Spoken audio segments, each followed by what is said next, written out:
Ce matin-là, j'étais très en retard pour aller à l'école, et j'avais grand peur d'être grondé, d'autant que M. Hamel nous avait dit qu'il nous interrogerait sur les participes, et je n'en savais pas le premier mot.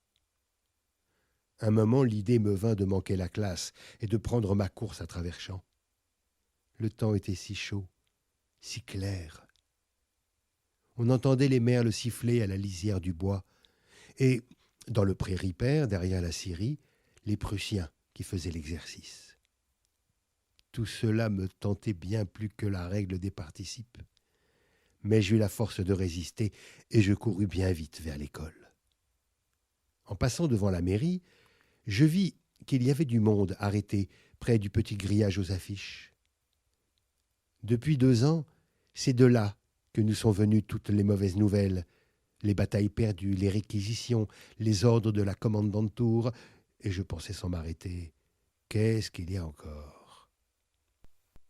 Alors, comme je traversais la place en courant, le forgeron Vacheteur, qui était là avec son apprenti en train de lire l'affiche, me cria « Ne te dépêche pas tant, petit, tu y arriveras toujours assez tôt à ton école. » Je crus qu'il se moquait de moi, et j'entrai tout essoufflé dans la petite cour de M. Hamel.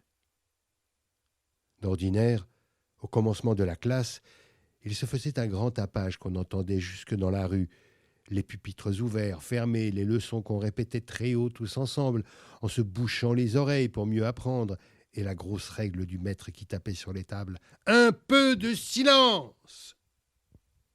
Je comptais sur tout ce train pour gagner mon banc sans être vu. Mais justement, ce jour-là, tout était tranquille, comme un matin de dimanche. Par la fenêtre ouverte, je voyais mes camarades déjà rangés à leur place et M. Hamel qui passait et repassait avec la terrible règle en fer sous le bras.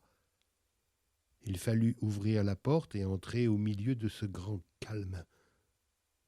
Vous pensez si j'étais rouge et si j'avais peur? Eh bien non. M. Hamel me regarda sans colère et me dit très doucement « Va vite à ta place, mon petit Franz, nous allions commencer sans toi. »